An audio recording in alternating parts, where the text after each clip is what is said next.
नमस्कार दोस्तों, आप लोग का हमारे चैनल में फिर से एक बार स्वागत है।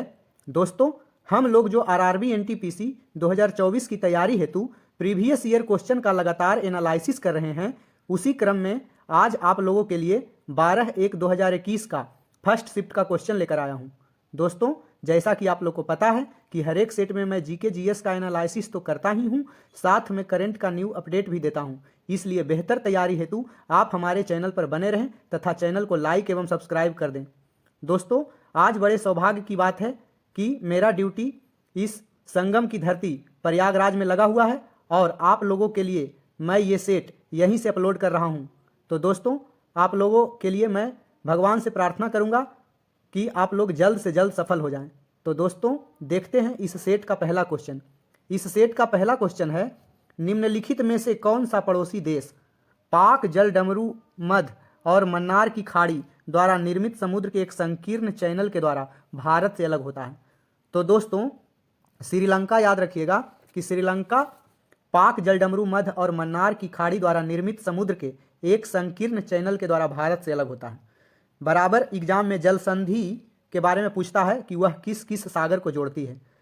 तो शॉर्ट में देख लीजिए दोस्तों, शॉर्ट में याद रखिएगा, लिख देता हूं, डोवर जल संधि इंग्लिश चैनल एवं उत्तरी सागर को जोड़ती है दोस्तों। जबकि सुंडा जल संधि की बात करें तो सुंडा जल संधि जावा सागर और हिंद महासागर को जोड़ती है। उसी तरह से एक होता है बाब अल मंडेव, ये किसको किसको जोड़ती है? तो यह लाल सागर और अदन की खाड़ी को जोड़ती है दोस्तों।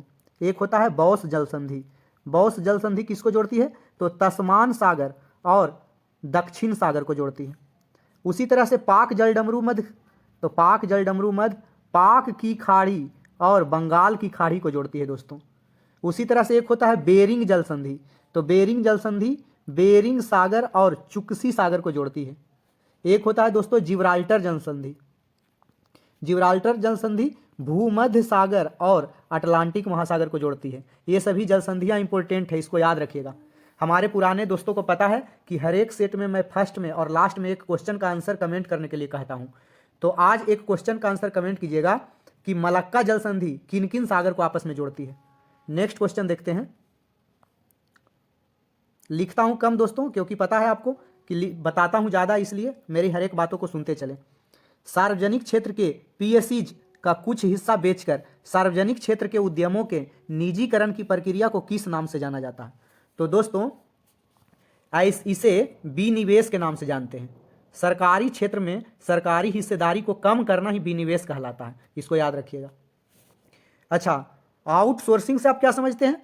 तो जिसमें एक कंपनी अपने आंतरिक कार्य के लिए दूसरी कंपनी के साथ समझौता करके उससे वह काम करवाती है, तो उसे आउटसोर्सिंग कहा जाता है। उसी तरह से एक व्यावसायीकरण होता है दोस्तों, तो बाजार में नए उत्पादों या उत्पादन विधियों को परिचय देने के लिए अपनाई जाने वाली विधि जो होती है उसे व्यावसायीकरण कहते हैं। और कोई भी पुरानी चीजों को नए ढंग से करने को आधुनिकीकरण कहते हैं। नेक्स्ट क्वेश्चन देखते हैं। निम्नलिखित में से क्या नाभिकीय ऊर्जा उत्पादन का प्रमुख खतरा है? नाभिकीय ऊर्जा का जो उत्पादन करते हैं उससे बहुत सारे फायदे होते हैं दोस्तों, लेकिन घाटा भी है। घाटा क्या है? तो उसमें परमाणु ईंधन को ठंडा करने के लिए बहुत ज़्यादा मात्रा में पानी उस पर छोड़ा जाता है, जिससे यह पानी परमाणु प्रदूषित हो जाता है और वह एक हमारे समाज और पर्यावरण के लिए खतरा है।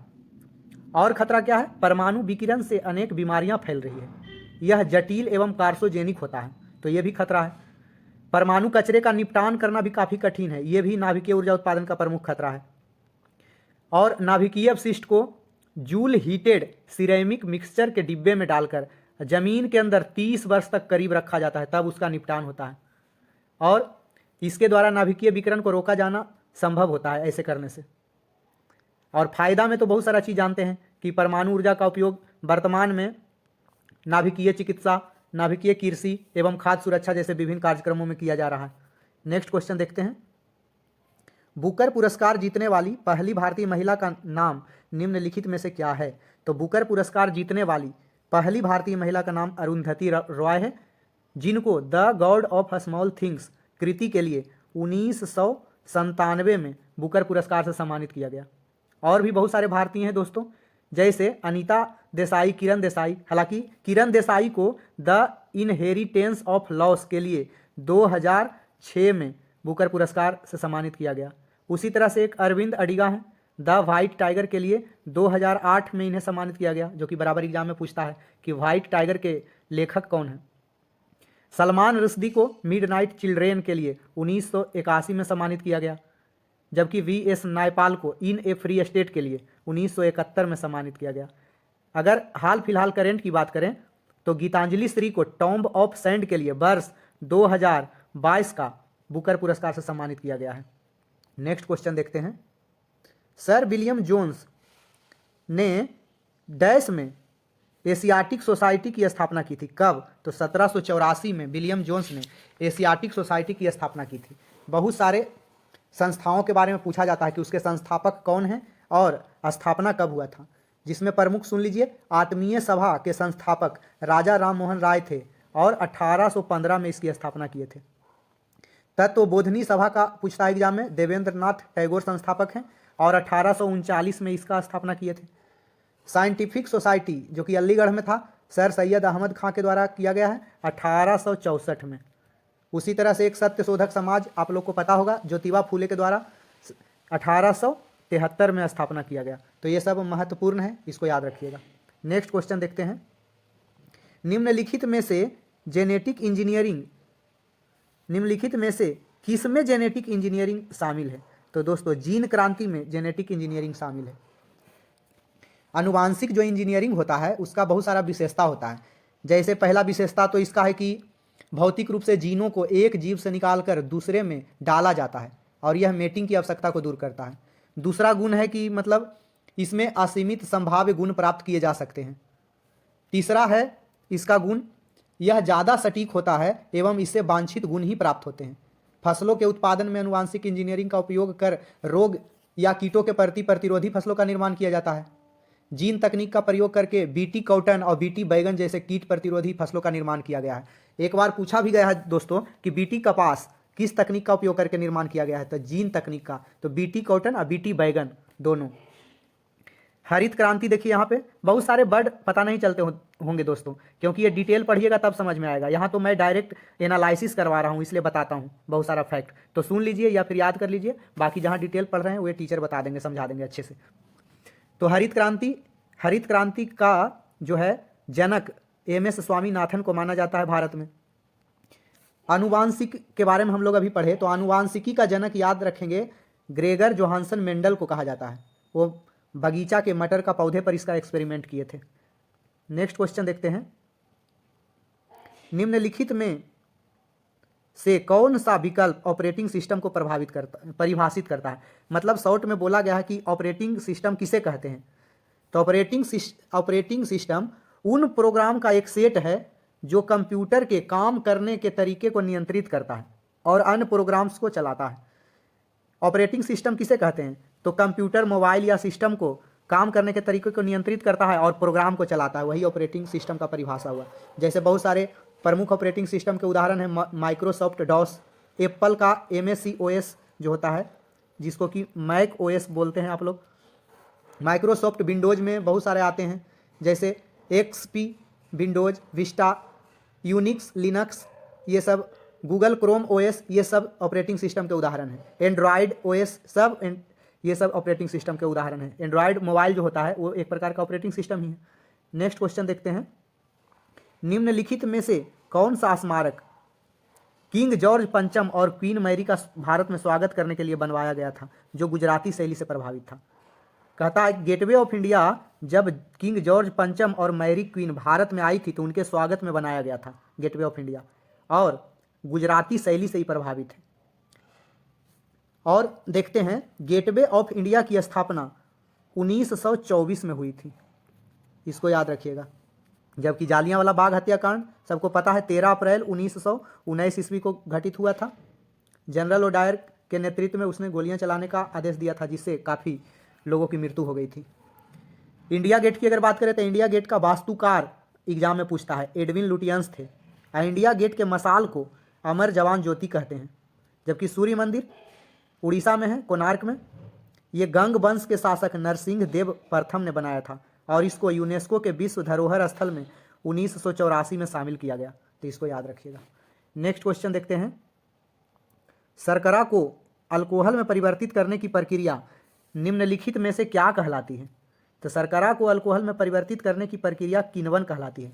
शर्करा क्या है दोस्तों? एक चीनी है। चीनी का सूत्र रट लीजिएगा, एग्जाम में पूछता है C12H22 और O11, ये चीनी का सूत्र है।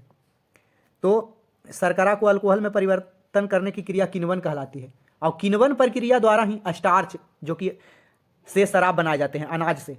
किण्वन प्रक्रिया द्वारा स्टार्च जो अनाज में मौजूद होते हैं उसी से शराब बनाए जाते हैं। बाकी पाश्चुरीकरण की अगर बात करें तो लुई पाश्चर ने इसका खोज किया था, पाश्चुराइजेशन की। और पाश्चुरीकरण में दूध को एक निश्चित ताप 62 डिग्री सेल्सियस तक जो है गर्म करते हैं और एकाएक ठंडा करते हैं, जिससे क्या होता है, उसमें उपस्थित जीवाणु निष्क्रिय हो जाता है दोस्तों। अच्छा, ब्लीचिंग पाउडर का सूत्र आप लोग बताइएगा, ऐसे देख लीजिए। ब्लीचिंग पाउडर का सूत्र CaOCl2 होता है। नेक्स्ट क्वेश्चन देखते हैं, 2019 के नव वर्ष दिवस के शुभ अवसर पर किस संगठन ने अपने आउटरीच कार्यक्रम के हिस्से के तौर पर संवाद विद स्टूडेंट शुरुआत की? SWS, संवाद विद स्टूडेंट। तो भारतीय अंतरिक्ष अनुसंधान संगठन के उन्नत आउटरीच कार्यक्रम के हिस्से के रूप में नया साल मतलब 2019 के नया साल मानी 1 जनवरी के अवसर पर बेंगलुरु में छात्रों के साथ संवाद नामक एक नया जो है संवाद शुरू किया गया था इसरो के द्वारा। इसका उद्देश्य भारत भर में युवाओं को अपने वैज्ञानिक स्वभाव को पकड़ने के लिए उन्नत करना था। मतलब जिस बच्चा में वैज्ञानिक का स्वभाव छिपा हुआ है उसको उजागर करना है, उसका मनोबल बढ़ाना है ताकि वो वैज्ञानिक बनने पर ध्यान दे, ना कि टिकटॉकर या शॉर्ट वीडियो बनाने में लगा रहे। भारतीय अंतरिक्ष अनुसंधान संगठन, जिसको कि इसरो बोलते हैं, इंडियन स्पेस रिसर्च ऑर्गेनाइजेशन, इसकी स्थापना दोस्तों 15 अगस्त 1969 को हुई थी।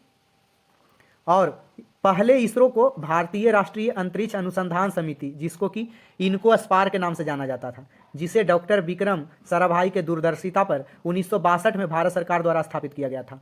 अभी करंट की अगर बात करें तो इसरो के अध्यक्ष वर्तमान में याद रखेंगे वी नारायणन है, वी नारायणन।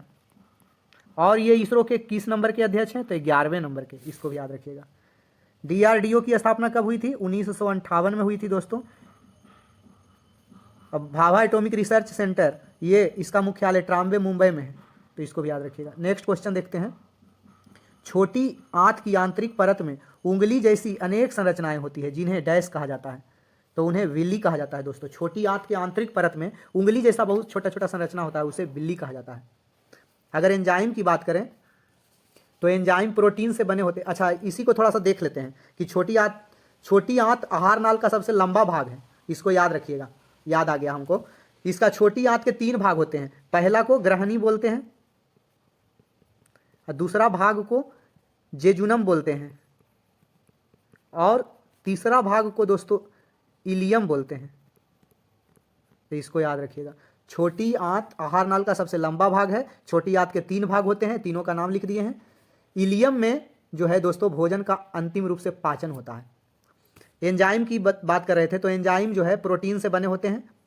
उत्तक किसे कहते हैं? तो कोशिकाओं के समूह को उत्तक कहा जाता है। और कोशिका जीवन की सबसे छोटी कार्यात्मक एवं संरचनात्मक इकाई को कोशिका बोलते हैं दोस्तों।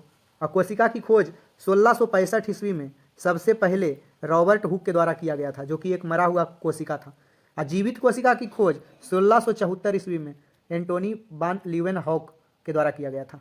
नेक्स्ट क्वेश्चन देखते हैं, एक्सेल में एक्टिव सेल्स के साथ सेलेक्ट की गई सेल को दाएं ओर भरने के लिए किस शॉर्टकट कुंजी का उपयोग किया जाता है? तो दोस्तों इसको Ctrl+R कुंजी का उपयोग किया जाता है। बहुत सारा शॉर्टकट की होता है दोस्तों, क्योंकि प्रोसेस से जाने में बहुत लंबा होता है, तो शॉर्टकट की बनाया गया है कंप्यूटर के विशेषज्ञों के द्वारा। उसमें Ctrl+S क्या होता है? तो कंट्रोल अगर S दबाइएगा तो कोई भी फाइल को सेव कर देगा, शॉर्ट में S फॉर सेव याद रखिएगा। Ctrl+V क्या होता है दोस्तों? तो Ctrl+V दबाइएगा तो कंप्यूटर में पेस्ट होता है कहीं पे। उसी तरह से Ctrl+D दबाइएगा तो वर्तमान सेल के नीचे के सेल में वही डाटा डाला जाता है, तो Ctrl+D। Ctrl+N नया वर्कबुक खोला जाता है, Ctrl+N करेंगे तो नया वर्कबुक खोलेगा। Ctrl+O दबाएंगे तो पहले से बनाए गए वर्कबुक को खोलेगा। Ctrl+W दबाएंगे तो वर्तमान विंडो जो है वो बंद हो जाएगा। Ctrl+G दबाएंगे तो कोई विशेष सेल में जाना होगा तो वो शो करेगा। तो ये सब महत्वपूर्ण शॉर्टकट की है। नेक्स्ट क्वेश्चन देखते हैं। नादिर शाह ने डैश में भारत पर हमला किया था और दिल्ली में लूटपाट की थी। तो 1739 में नादिर शाह ने भारत पर हमला करके दिल्ली में लूटपाट मचाया था। और कहा जाता है नादिर शाह शाहजहां द्वारा बनवाया गया तख्ते ताउस जो है, मयूर सिंहासन जिसको बोलते हैं, और कोहिनूर हीरा लेकर फारस वापस लौटा था। इससे 2-3 क्वेश्चन क्लियर हुआ दोस्तों कि मयूर सिंहासन कौन लूट के ले गया? तो नादिर शाह। मयूर सिंहासन किसके द्वारा बनवाया गया था? तो शाहजहां के द्वारा बनवाया गया था। इसको याद रखिएगा। मयूर सिंहासन पर बैठने वाला अंतिम मुगल शासक कौन था दोस्तों? बराबर एग्जाम में पूछा जाता है, तो इसको याद रखिएगा, मुहम्मद शाह। मुहम्मद शाह। अच्छा, नादिर शाह को ईरान का नेपोलियन भी कहा जाता है। और नादिर शाह के आक्रमण के समय दिल्ली का शासक यही मुहम्मद शाह था, जो अंतिम मुगल शासक था, मयूर सिंहासन पर बैठने वाला। नेक्स्ट क्वेश्चन देखते हैं। पुस्तक बहुरूपी गांधी किसने लिखी है? तो पुस्तक बहुरूपी गांधी अनुबंधोपाध्याय ने लिखी। कुछ चर्चित पुस्तक हिस्ट्री के बराबर एग्जाम में पूछे जाते हैं, जैसे बंदी जीवन सचिंद्र नाथ सान्याल के द्वारा लिखा गया है। भारत भारती मैथिली शरण गुप्त। नील दर्पण तो बराबर एग्जाम में पूछा जाता है, दीनबंधु मित्र। संवाद कौमुदी राजा Ram Mohan Roy. India for Indians Chitranjan दास। एक बराबर एग्जाम में पूछा जाता है, विंग्स ऑफ फायर के लेखक अबुल कलाम आजाद। अब्दुल कलाम, एपीजे अब्दुल कलाम, सॉरी, अबुल कलाम आजाद दूसरा थे दोस्तों। डिस्कवरी ऑफ इंडिया तो जवाहरलाल नेहरू। ये सब याद रखिएगा, जवाहरलाल नेहरू। नेक्स्ट क्वेश्चन देखते हैं। केरल में मोपला विद्रोह कब हुआ था? तो केरल में एक मोपला विद्रोह हुआ था, वो 1921 ईस्वी में हुआ था। बहुत सारे विद्रोह अलग अलग राज्यों में हुए थे, तो आप लोग को तो पता ही होगा कि जैसे चंपारण विद्रोह, भारत छोड़ो आंदोलन, विभिन्न प्रकार के मजदूर आंदोलन, ये सब। आज थोड़ा डिफरेंट सभी राज्य का हम लोग देखते हैं। जैसे तेलंगाना आंदोलन कब हुआ? तो 1946 से 51 तक चला था। एक तेभागा आंदोलन होता है, 1946 में ये भी हुआ था। एक दक्कन विद्रोह हुआ था 1874-75 में, तो इसको ध्यान में रखिएगा। नील विद्रोह 1859-60 में हुआ था दोस्तों, ये नील चंपारण वाला नहीं है। एक पावना विद्रोह 1873 और 76, चंपारण वाला नील सत्याग्रह गांधी जी के द्वारा 1917 में किया गया था। नेक्स्ट क्वेश्चन देखते हैं। निम्नलिखित में से कौन सी वनस्पतियों में प्रच्छन्न अंग, मतलब छुपा हुआ जो प्रजनन अंग होता है, वो कौन वनस्पति में होता है? तो जल तिपतिया में। इसमें क्वेश्चन में कहा गया कि जो यहाँ पे दिया हुआ है ऑप्शन, उसमें से कौन वनस्पति में छुपा हुआ प्रजनन अंग होता है, मतलब दिखता नहीं है? तो जल तिपतिया में। कुछ पौधा में छिपे हुए प्रजनन अंग भी होते हैं, और इन पौधे को क्रिप्टोगेम के नाम से जाना जाता है। क्रिप्टोगेम, इसको याद रखिएगा, जिसमें छिपा हुआ अंग होता है, प्रजनन अंग। क्रिप्टोगेम बीजाणुओं द्वारा निर्मित पौधा होता है ये। जैसे आलू में तना द्वारा कायिक प्रबंधन होता है, ब्रायोफाइलम में पत्ती के द्वारा, आर्किड में जड़ों के द्वारा, ये सब के द्वारा कायिक प्रबंधन होता है, मतलब विकासित किया। जैसे आलू में देखिएगा कि कहता है आँख निकल गया, उसी आलू को काट के फिर लगा देने से दूसरा आलू हो जाता है। तो आलू में तना द्वारा, ब्रायोफाइलम में पत्ती के द्वारा और आर्किड में जड़ के द्वारा कायिक प्रबंधन होता है। ईख भी कायिक प्रबंधन से होता है, गन्ना दोस्तों काट के लगाते हैं। गाँव में एक बोलता है सहजन, शायद आप लोग नाम सुने होंगे, तो सहजन भी उसी तरह से काट के, गुलाब का पौधा भी तना से ही कायिक प्रबंधन होता है, गुलाब का पौधा भी काट के उसी तरह लगाया जाता है। नेक्स्ट क्वेश्चन देखते हैं। सॉरी दोस्तों, अजंता की गुफाएं कहाँ स्थित है? अजंता की गुफाएं, एलोरा की गुफाएं सभी महाराष्ट्र में है दोस्तों, महाराष्ट्र राज्य में। इसी तरह बहुत सारा गुफा के बारे में पूछता है जो फेमस है। जैसे बाघ की गुफाएं कहाँ है? तो मध्य प्रदेश में है। बराबर की गुफाएं बिहार के गया में है। चंदा देवी की गुफाएं छत्तीसगढ़ में है।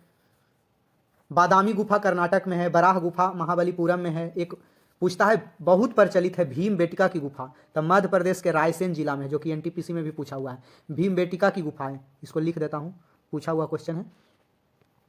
भीम बेटिका की गुफा कहाँ है? एमपी के रायसेन जिले में, मध्य प्रदेश के। नेक्स्ट क्वेश्चन देखते हैं।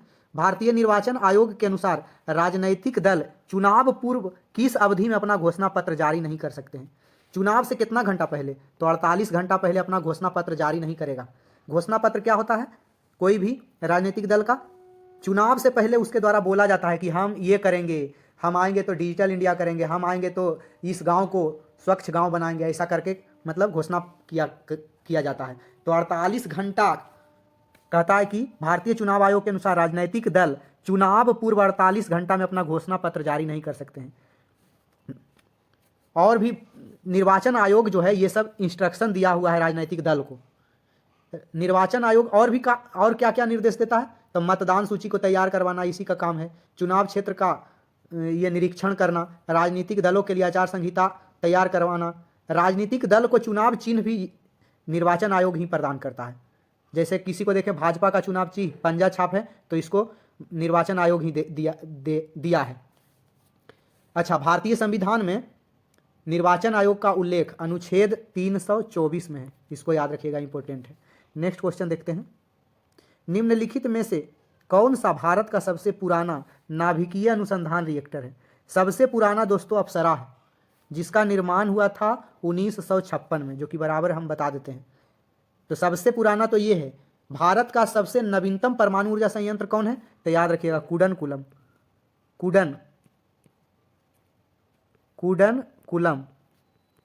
कहाँ है दोस्तों? तो तमिलनाडु में। क्षमता के हिसाब से भी भारत के सबसे बड़े परमाणु ऊर्जा केंद्र जो है कुडनकुलम ही। अप्सरा सबसे पुराना, कुडनकुलम सबसे नया। और भी हुआ, साइरस के बारे में पूछता है कि साइरस रिएक्टर का स्थापना कब हुआ था? तो 1960 में हुआ था। उसी तरह से पूर्णिमा का भी पूछता है। पूर्णिमा फर्स्ट और पूर्णिमा सेकेंड दो गो हुआ था। पूर्णिमा फर्स्ट का याद रखिएगा 1972 में निर्माण किया गया था। एक ध्रुव का याद रखिएगा, ध्रुव 1985 में निर्माण किया गया। नेक्स्ट क्वेश्चन देखते हैं। साइरस का तो बता ही दिए दोस्तों 1960, और ध्रुव का बता दिए 1985। नेक्स्ट क्वेश्चन देखते हैं। भारत में राष्ट्रीय जलमार्ग 1 NW1 के अनुसार इलाहाबाद प्रयागराज हल्दिया मार्ग की लंबाई कितना किलोमीटर है? जैसे भारत में NH होता है, national highway first, national highway 2, सबसे बड़ा नेशनल हाईवे कौन है, ऐसे करके क्वेश्चन बनता है। उसी तरह से NW1 के बारे में पूछता है। राष्ट्रीय जलमार्ग संख्या 3 मेन होता है, तीनों का याद रखिएगा। ईह, साधु, कोको। NW1 ईह, साधु, पुराने सेट में मैं करवा दिया हूँ, यहाँ भी सुन लीजिए। ये NW2 कोको, NW3, 3 याद रखिएगा। इलाहाबाद से हल्दिया, ट्रिक इसका याद है। ईह मतलब इलाहाबाद से हल्दिया, इसकी कुल लंबाई दोस्तों 1620 किलोमीटर है। साधु मतलब साधिया से धुबरी, इसकी कुल लंबाई 1891-92 किलोमीटर है दोस्तों। और कोको, कोल्लम से कोट्टापुरम, इसकी कुल लंबाई 365 किलोमीटर है। तो तीनों को याद रखिएगा, जो आएगा बना दीजिएगा। कंप्यूटर और इंटरनेट के क्षेत्र में W3C का पूर्ण रूप क्या है? तो कह रहा है W3 मतलब 3W, वर्ल्ड वाइड वेब, और W3 मतलब W3 और C 1, तो C मतलब कॉन्सोर्टियम। सर इंग्लिश बोलने में थोड़ा सा ये हो जाता है दोस्तों, मैं हिंदी का स्टूडेंट रहा हूँ। तो वर्ल्ड वाइड वेब कंसोर्टियम, इसको याद रखिएगा। तो ये W3C का पूर्ण रूप है। और भी बहुत सारे कंप्यूटर से रिलेटेड फुल फॉर्म पूछे जाते हैं। जैसे बराबर एग्जाम में बताया हूँ, WAN का पूछता है, इसका फुल फॉर्म होता है वाइड एरिया नेटवर्क। उसी तरह से होता है WAP, इसका फुल फॉर्म पूछता है वायरलेस एप्लीकेशन प्रोटोकॉल होता है। उसी तरह से पूछता है दोस्तों WEP का full form wired equivalent privacy. तो ये सब याद रखिएगा, ये सब इंटरनेट के क्षेत्र में प्रयोग किए जाते हैं। इंटरनेट क्या है? तो शॉर्ट में समझ लीजिए, the vast network is called internet, मतलब नेटवर्क के विशाल जाल को हम लोग इंटरनेट कहते हैं। इंटरनेट के पिता किसे कहते हैं? इनको याद रखिएगा पक्का। विंट सर्फ को इंटरनेट का पिता कहा जाता है। नेक्स्ट क्वेश्चन देखते हैं। निम्नलिखित में से कौन सा शब्द पशु व्यवहार के जैविक अध्ययन का सबसे अच्छा वर्णन करता है? यानी पशुओं के जैविक व्यवहार, जैसे पशु का जैविक व्यवहार क्या हो सकता है? पशु आदमी के जैसा छींकता है, कभी आवाज भी करता है, तो आदमी के जैसा जैविक अध्ययन, इसको इथोलॉजी के अंतर्गत अध्ययन किया जाता है। जबकि इक्थियोलॉजी अगर पूछे तो मछलियों का अध्ययन। इथोलॉजी पशु के व्यवहार के जैविक अध्ययन, इक्थियोलॉजी मछलियों का अध्ययन। इंटोमोलॉजी, एंट मतलब चींटी होता है दोस्तों, तो चींटी एक प्रकार का कीट है। तो इंटोमोलॉजी मतलब कीटों का अध्ययन, याद रखेंगे कीटों। और याद रखिएगा, अच्छा इथनोलॉजी में किसका अध्ययन करते हैं? तो मानव जाति का अध्ययन होता है, संपूर्ण मानव जाति का अध्ययन। जबकि इटियोलॉजी की अगर बात करें तो रोग के कारण का अध्ययन किया जाता है कि किस कारण से यह रोग होता है। उसी तरह से और पूछता है एग्जाम में, एंथोलॉजी में पुष्पों का अध्ययन होता है, जेरेंटोलॉजी में वृद्धावस्था का अध्ययन होता है, माइकोलॉजी में कवक का अध्ययन होता है। बहुत फेमस क्वेश्चन है एग्जाम का। माइकोलॉजी कवक का अध्ययन और फाइकोलॉजी में शैवालों का अध्ययन होता है, जबकि पोमोलॉजी में फलों का अध्ययन होता है। इसको भी याद रखिएगा। नेक्स्ट क्वेश्चन देखते हैं, एक मानक पैमाने वाले आधुनिक मरकरी थर्मामीटर का आविष्कार किसने किया था? बहुत सारे आविष्कारक के बारे में पूछा जाता है। तो आधुनिक मरकरी थर्मामीटर का जो हम लोग यूज करते हैं उसका आविष्कार डेनियल गैब्रियल फ़ारेनहाइट के द्वारा किया गया दोस्तों। और बहुत सारा एग्जाम में पूछा जाता है। अच्छा, ये जो चिकित्सा थर्मामीटर होता है जो हम लोग यूज करते हैं, इसका परास कितना होता है, कितना से कितना तापमान मापता है? तो 35 डिग्री सेल्सियस से लेके 42 डिग्री सेल्सियस तक के तापमान को वो माप सकता है। उससे ज़्यादा तापमान डॉक्टरी थर्मामीटर नहीं बताएगा दोस्तों। अच्छा, कभी कभी एग्जाम में आता है अत्यधिक उच्च तापमान के लिए किसका प्रयोग करते हैं? तो आप लोगों ने पढ़ा होगा कि पायरोमीटर का उपयोग करते हैं। मनुष्य के शरीर का नॉर्मल टेम्परेचर जो दोस्तों कितना होता है? तो याद रखिएगा दोनों में 98.6 फ़ारेनहाइट और डिग्री में याद रखिएगा 37 डिग्री सेल्सियस। तो इसको याद रखिएगा। और बहुत सारे आविष्कार पूछता है एग्जाम में, जैसे वायु दाब मापी का टोरसेली किया था। सीमेंट का आविष्कार जोसेफ स्पर्डिन ने किया था। डीजल इंजन का आविष्कार रुडोल्फ डीजल के द्वारा किया गया था। पिस्तौल का आविष्कार सैमुअल कोल्ट। बिजली के बल्ब के बारे में बराबर एग्जाम में पूछा जाता है कि बिजली का बल्ब का आविष्कार एडिसन किया। भाप का इंजन जेम्स वाट किया। रेडियो का या बेतार का तार मार्कोनी के द्वारा किया गया। साइकिल का आविष्कार मैकमिलन के द्वारा किया गया। हवाई जहाज का राइट बंधु के द्वारा किया गया। ये सब इंपॉर्टेंट है जो कि एग्जाम में बराबर पूछता है। नेक्स्ट क्वेश्चन देखते हैं, भारत सरकार द्वारा जल क्रांति अभियान किस वित्तीय वर्ष के दौरान शुरू किया गया था? तो दोस्तों 2015-16 में जल क्रांति अभियान शुरू किया गया था। जल ग्राम योजना के तहत जल ग्राम का चयन और इसका कार्यान्वयन जिला स्तरीय समिति द्वारा किया गया था उस समय। अच्छा, जल क्रांति के उद्देश्य क्या थे? तो जल संसाधन के संरक्षण और प्रबंधन में बहुत सारा आधुनिकीकरण करना और उसमें भूमिका निभाना आम लोगों का। अच्छा, दूसरा और एक इम्पोर्टेंट फैक्ट है कि ग्रामीण क्षेत्रों में जल सुरक्षा के माध्यम से आजीविका सुरक्षा में बढ़ाना था, विकास करना था।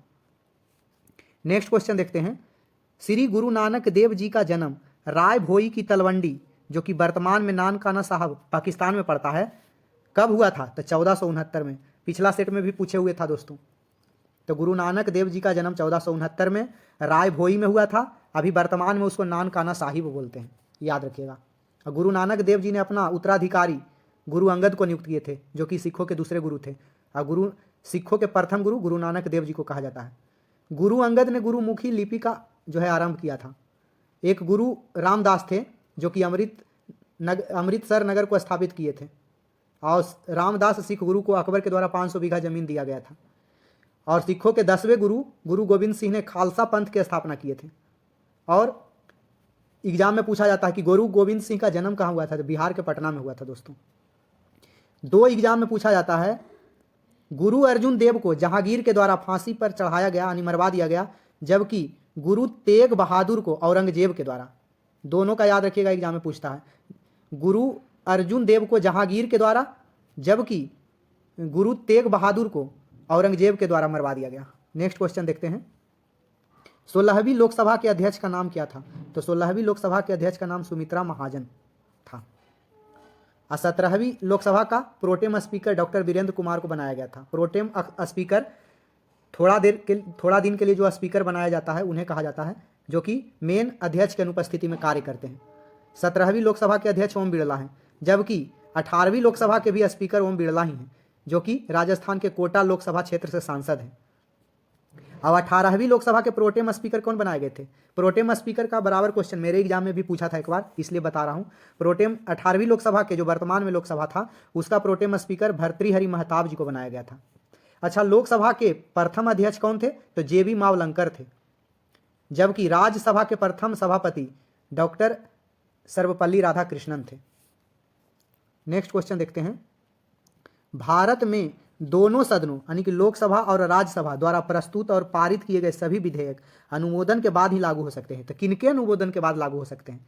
शॉर्ट में कहा गया कि भारत में दोनों सदनों द्वारा प्रस्तुत और पारित किए गए जो सभी विधेयक हैं वो किसके अनुमोदन के बाद ही लागू हो सकते हैं? तो राष्ट्रपति के अनुशंसा अनुमोदन के बाद ही लागू किए जा सकते हैं। राष्ट्रपति के बहुत सारे कर्तव्य हैं दोस्तों। पिछला सेट में भी राष्ट्रपति से रिलेटेड बहुत सारा फैक्ट बता दिया हूं। सेट 20 में, उसको जरूर देख लीजिएगा। जैसे राष्ट्रपति के बहुत सारे कर्तव्य इसमें बताता हूँ, नियुक्ति संबंधी अधिकार बहुत सारा होता है, विधायी शक्तियाँ उनके पास होती है, संसद सदस्यों के मनोनयन का अधिकार होता है, अध्यादेश जारी करने का शक्ति होता है, सैनिक शक्ति होती है, सर्वोच्च सेनापति कहलाते हैं तीनों सेनाओं का राष्ट्रपति, राजनैतिक शक्ति होते हैं, अनुच्छेद 72 के तहत वो मृत्युदंड से क्षमादान भी दे सकते हैं, ये सब शक्तियाँ राष्ट्रपति के पास होती हैं। तो पिछला सेट में और देख लीजिएगा सब 352 अनुच्छेद, 356 अनुच्छेद, 360 अनुच्छेद, ये सब के बारे में बता दिया हूँ। 123 अनुच्छेद के बारे में, 143 अनुच्छेद के बारे में सब में बता दिया हूँ। नेक्स्ट क्वेश्चन देखते हैं। डैश में स्थित चैलेंजर डीप को पृथ्वी पर ज्ञात सबसे गहरा बिंदु माना जाता है। तो मारियाना ट्रेंच, जिसको मारियाना की खाड़ी या गर्त बोलते हैं, उसको पृथ्वी पर सबसे गहरा बिंदु माना जाता है। क्यों गहरा बिंदु पृथ्वी पर माना जाता है? क्योंकि मारियाना गर्त जो प्रशांत महासागर में है, उसकी गहराई 11,022 मीटर है दोस्तों। इससे गहरा बिंदु नहीं पृथ्वी पर कोई है। एक प्यूर्टो रिको खाड़ी है दोस्तों, ये उत्तरी अटलांटिक महासागर में मौजूद है और इसकी गहराई 8605 मीटर है। जावा या सुंडा गर्त हिंद महासागर में है, इसकी गहराई 7725 मीटर है। उसी तरह से एक टोंगा के बारे में पूछता है, टोंगा गर्त, वो दक्षिण प्रशांत महासागर में है और इसकी गहराई भी 10,880 मीटर है। नेक्स्ट क्वेश्चन देखते हैं। MRTP अधिनियम 1969 में निम्नलिखित में से MRTP कौन सा पूर्ण रूप सही है? MRTP अधिनियम जो 1969 में आया, तो कहता है MRTP का कौन सा पूर्ण रूप सही है। MRTP का फुल फॉर्म पूछा है, तो MRTP का फुल फॉर्म है Monopolies Restrictive Trade and Practices Act, इसका मतलब होता है। इससे रिलेटेड बहुत सारे चीज़ पूछे जाते हैं। ऐसा ही एक होता है MRPL, जिसका कि एग्जाम में पूछा है। MRPL मतलब होता है marginal revenue product of labour. उसी तरह से एक VMPL आप लोग जान लीजिए, VMPL, इसका फुल फॉर्म होता है value marginal product of labour. ये सब दोस्तों इकोनॉमिक्स के वर्ड हैं, टर्म है, इसमें थोड़ा कठिनाई होती है, इसलिए पढ़ा हुआ रहता है तो अच्छा रहता है। एक TVC वर्ड बहुत फेमस होता है, TVC के बारे में पूछता है टोटल वेरिएबल कॉस्ट, जबकि TFC अगर रहे तो TFC का मतलब होता है total fixed cost, total fixed cost यानी मूल्य, कॉस्ट मतलब मूल्य। नेक्स्ट क्वेश्चन देखते हैं। 2019 में निम्नलिखित में से किस रोग के लिए USFDA ने पहली वैक्सीन डेंगवैक्सिया को मंजूरी दी है? तो डेंगू के लिए डेंगवैक्सिया 2019 में USFDA के द्वारा पहला वैक्सीन का मंजूरी दिया गया। अच्छा, डेंगू के लिए एक नए टीके पढ़े होंगे आप लोग, TAK-003 को 10 मई 2024 को विश्व स्वास्थ्य संगठन, जिसको कि WHO के द्वारा मंजूरी दिया गया है, और WHO की स्थापना 1948 में हुई थी। जापानी दवा कंपनी टेडेका के द्वारा TAK-003 WHO द्वारा प्री क्वालिफिकेशन प्राप्त करने वाला ये दूसरा जो है डेंगू का टीका है। डेंगू वैक्सीन मनुष्यों में डेंगू बुखार को रोकने के लिए इस्तेमाल किया जाने वाला टीका है, और WHO द्वारा लाइसेंस प्राप्त करने वाला पहला डेंगू टीका गैवेक्सिया, जिसको कि CYD-TDV ये इसका पूरा नाम था, यह पहला टीका था। और दूसरा टीका ये जापानी जो दवा कंपनी टेडेका है, उसी के द्वारा ये जो दूसरा टीका जो WHO के द्वारा मान्यता प्राप्त है। अच्छा, कोरोना से रिलेटेड अभी एक चीज़ याद रखिएगा कि कोविड-19 के लिए दुनिया का पहला और भारत की स्वदेशी रूप से विकसित DNA आधारित वैक्सीन है जायकोविड। नेक्स्ट क्वेश्चन देखते हैं। भारतीय संविधान के अनुसार पंचायत सदस्य होने के लिए आवश्यक न्यूनतम आयु कितनी है? बोला जाता है कोई भी पद के लिए न्यूनतम आयु पूछता है, जैसे प्रधानमंत्री पद के लिए न्यूनतम आयु 25 वर्ष होनी चाहिए, राष्ट्रपति बनने के लिए, प्रेसिडेंट बनने के लिए न्यूनतम आयु 35 वर्ष होनी चाहिए। उसी तरह से पंचायत सदस्य होने के लिए एक लोकसभा और राज्यसभा पूछता है दोस्तों, तो लोकसभा के लिए न्यूनतम आयु 30 वर्ष, लोकसभा के लिए 25 वर्ष, जबकि राज्यसभा के लिए 30 वर्ष होता है दोस्तों न्यूनतम आयु चुनाने के लिए। तो उसी तरह से पंचायत सदस्य होने के लिए आवश्यक न्यूनतम आयु 21 साल होनी चाहिए। जब आप 21 साल के होंगे तभी पंचायत का चुनाव लड़ सकते हैं, पंचायत सदस्य बन सकते हैं। तो पंचायती राज से रिलेटेड है। पंचायती राज से संबंधित बहुत सारी विभिन्न समितियां आई, जैसे सबसे फेमस रही बलवंत राय मेहता समिति, जो कि 1957 में आई। उसी तरह से एक अशोक मेहता समिति 1977, याद रखिएगा। GVK राव समिति 1985 में, और LM सिंघवी पूछता है एग्जाम में 1986 में कि LM सिंघवी का संबंध किससे है, तो पंचायती राज से संबंधित है। भारत में पंचायती राज के गठन व उसे सशक्त करने की अवधारणा महात्मा गांधी के दर्शन पर आधारित है, याद रखिएगा। गांधी जी ने कहा था कि सच्चा लोकतंत्र केंद्र में बैठकर राज चलाने वाला नहीं होता है, बल्कि यह तो गांव के प्रत्येक व्यक्ति के सहयोग से चलता है, तभी सच्चा लोकतंत्र कहलाएगा। वोट देने की न्यूनतम उम्र भारत में कितनी है दोस्तों? 18 साल, जो कि पहले 21 साल थी। नेक्स्ट क्वेश्चन देखते हैं। निम्नलिखित में से कौन से स्वतंत्रता सेनानी का संबंध काकोरी रेलगाड़ी डकैती कांड से नहीं था? तो भगत सिंह का संबंध काकोरी रेलगाड़ी डकैती कांड से नहीं था। अब डकैती कांड नहीं कहेंगे दोस्तों, क्योंकि हमारे वीर जवान डकैत नहीं थे। अब इसका नाम बदलकर मोदी सरकार में काकोरी ट्रेन एक्शन कर दिया गया है। तो अब काकोरी रेलगाड़ी डकैती कांड नहीं कहेंगे, काकोरी ट्रेन एक्शन बोलेंगे, याद रखेंगे। काकोरी कांड जो ट्रेन एक्शन हुआ था वो 9 अगस्त 1925 को लखनऊ के पास काकोरी गांव में वो ब्रिटिश राज के खिलाफ भारतीय जो स्वतंत्रता आंदोलन के क्रांतिकारी थे उन्होंने किया था। काकोरी कांड के कार्यवाही को हिंदुस्तान रिपब्लिकन एसोसिएशन के क्रांतिकारी राम प्रसाद बिस्मिल, ये अशफाक उल्ला खान, 1 नंबर ऑप्शन, राजेंद्र लाहिड़ी, याद रखिएगा, केशव चक्रवर्ती, मुकुंदी लाल, बनवारी लाल, चंद्रशेखर आजाद, ऐसे करके 10 क्रांतिकारियों ने अंजाम दिया था, जिसमें से 19 दिसंबर 1927 को राम प्रसाद बिस्मिल, अशफाक उल्ला खान और रोशन सिंह, 3 व्यक्तियों को फांसी पर लटका दिया गया था। इसी में याद रखिएगा चौरा चौरी कांड 5 फरवरी 1922 को हुआ था, 5 फरवरी 1922 को। नेक्स्ट क्वेश्चन देखते हैं। हम्पी को डैश द्वारा विश्व विरासत स्थल घोषित किया गया था, अभी जस्ट चर्चा किए थे। यूनेस्को के द्वारा जो प्राचीन स्मारक होते हैं, बगीचे होते हैं, या जो भी प्राचीनतम वस्तु होती है या धरोहर स्थल टाइप का होते हैं, उसको विश्व धरोहर स्थल घोषित कर देता है यूनेस्को। यूनेस्को हम्पी को जो है विश्व धरोहर स्थल में घोषित किया था, तो कब किया था? तो 1986 में, याद रखिएगा इसको, हम्पी को 1986 में। अजंता की गुफा, ताजमहल और एलोरा की गुफा को यूनेस्को ने 1983 में, सॉरी दोस्तों 83 में विश्व विरासत स्थल घोषित किया था। यूनेस्को की स्थापना कब हुई थी? तो 16 नवंबर 1945 को हुई थी दोस्तों। और यूनेस्को का मुख्यालय फ्रांस की राजधानी पेरिस में स्थित है, इसका याद रखेंगे, पेरिस में मुख्यालय है। नेक्स्ट क्वेश्चन देखते हैं। अच्छा, यूएनओ की स्थापना तो बराबर हम लोग पढ़ते हैं। यूएनओ की स्थापना ये दोस्तों 1945 में हुई थी। उसी तरह से WHO की स्थापना 7 अप्रैल 1948 में हुई थी, इसीलिए 7 अप्रैल को विश्व स्वास्थ्य दिवस मनाया जाता है। अच्छा, एक ADB का बराबर पूछता है, एशियन डेवलपमेंट बैंक, इसकी स्थापना कब हुई थी दोस्तों? 1966 में। एक IMF, अंतर्राष्ट्रीय मुद्रा कोष जिसको बोलते हैं, औपचारिक रूप से इसका जो है गठन 1945 में हुआ था। और एक याद रखिएगा ILO, इंटरनेशनल लेबर ऑर्गेनाइजेशन, इसका स्थापना 1919 में हुआ था। अंतर्राष्ट्रीय श्रम संगठन इसको बोलते हैं, जो कि मजदूरों के लिए विश्व स्तर पर आवाज़ उठाती है। नेक्स्ट क्वेश्चन देखते हैं। बहुत सारे क्वेश्चन बोलता हूं दोस्तों, और बहुत सारे कुछ याद नहीं रहते हैं, तो उसको बोलने में थोड़ा लड़खड़ा जाता हूं, उसको मैनेज कीजिएगा। विश्व व्यापार संगठन WTO की स्थापना कब हुई थी? अभी बहुत सारे संगठन का स्थापना के बारे में बता दिए थे, इसलिए इसमें नहीं बताएंगे। इसका स्थापना याद रखिएगा 1995 में हुआ था, जो पहले दोस्तों गैट के नाम से जाना जाता था।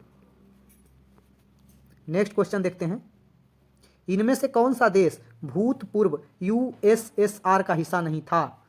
पहले USSR 15 देश में एक साथ जुड़ा हुआ था दोस्तों। जैसे संयुक्त राज्य अमेरिका के अंतर्गत 50 राज्य आते हैं, उसी तरह से USSR के अंतर्गत 15 समाजवादी गणराज्यों का संघ था, जिसमें रूस, Georgia, Ukraine, Moldova, Belarus, Armenia, Azerbaijan, Kazakhstan, Uzbekistan, Turkmenistan, Kyrgyzstan, Tajikistan, Latvia, Lithuania और एस्टोनिया, ये सभी आते थे।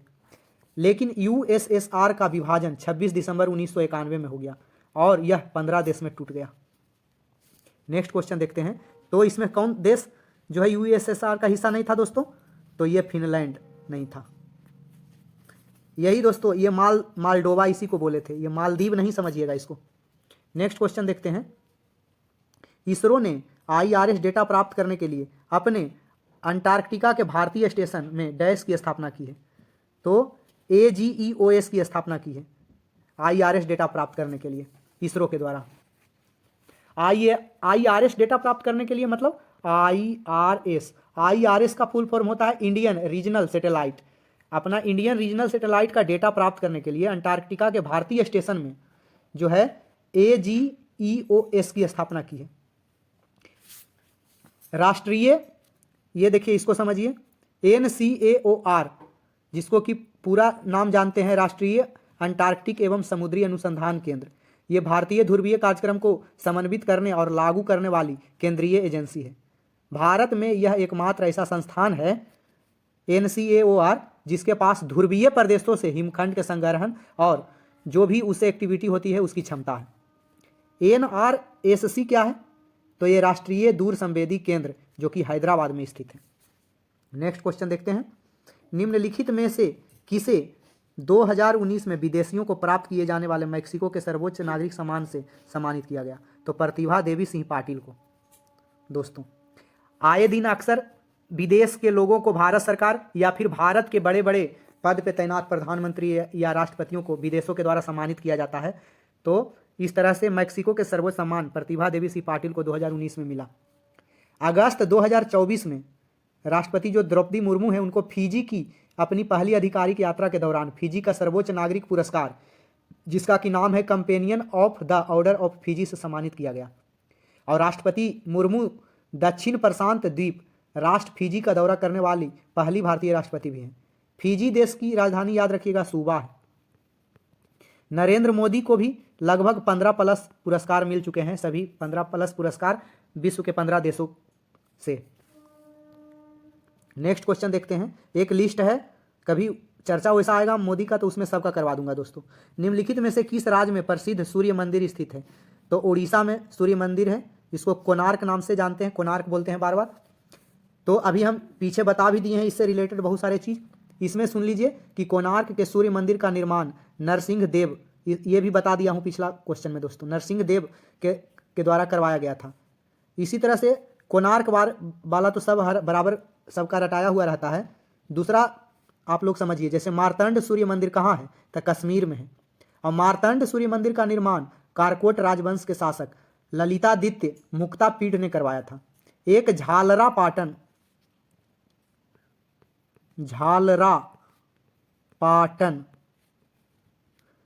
का सूर्य मंदिर कहाँ है? तो राजस्थान में है दोस्तों, झालरा पाटन का सूर्य मंदिर। एक गुजरात के मेहसाना में स्थित सूर्य मंदिर को मोढेरा सूर्य मंदिर कहते हैं, इसको भी याद रखिएगा। नेक्स्ट क्वेश्चन देखते हैं। नेशनल इन्फॉर्मेटिक्स सेंटर डैश में स्थापित किया गया था, कब? तो 1976 में स्थापित किया गया था। राष्ट्रीय सूचना विज्ञान केंद्र भारत सरकार का सूचना प्रौद्योगिकी विज्ञान में महत्वपूर्ण विज्ञान और प्रौद्योगिकी संस्थान ये वाला है NIC जो कि नेशनल इन्फॉर्मेटिक्स सेंटर है। इसका मुख्यालय की अगर बात करें तो यह दिल्ली में है दोस्तों, इसको याद रखिएगा। और इसको याद रखिए दिल्ली में ही है। नेक्स्ट क्वेश्चन देखते हैं और आज का लास्ट क्वेश्चन देखते हैं। सरिस्का राष्ट्रीय उद्यान जो है डैश में स्थित है? तो सरिस्का राष्ट्रीय उद्यान राजस्थान में स्थित है।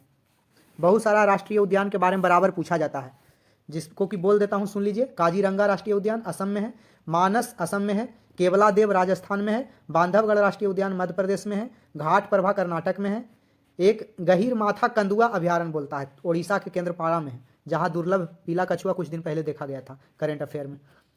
Mahatma Gandhi marine national park, इसको पक्का याद रखिएगा, ये पूछता है, अंडमान और निकोबार द्वीप समूह में है। आप लोग को पता है कि फर्स्ट में और लास्ट में क्वेश्चन पूछता हूं, तो आज के सेट का लास्ट क्वेश्चन आप लोग कमेंट कीजिएगा कि भारत का पहला राष्ट्रीय उद्यान कौन था, उसका नाम कमेंट कीजिएगा। तो आज का सेट यहीं पे समाप्त करते हैं, फिर मिलते हैं एक नए सेट के साथ। तब तक के लिए धन्यवाद।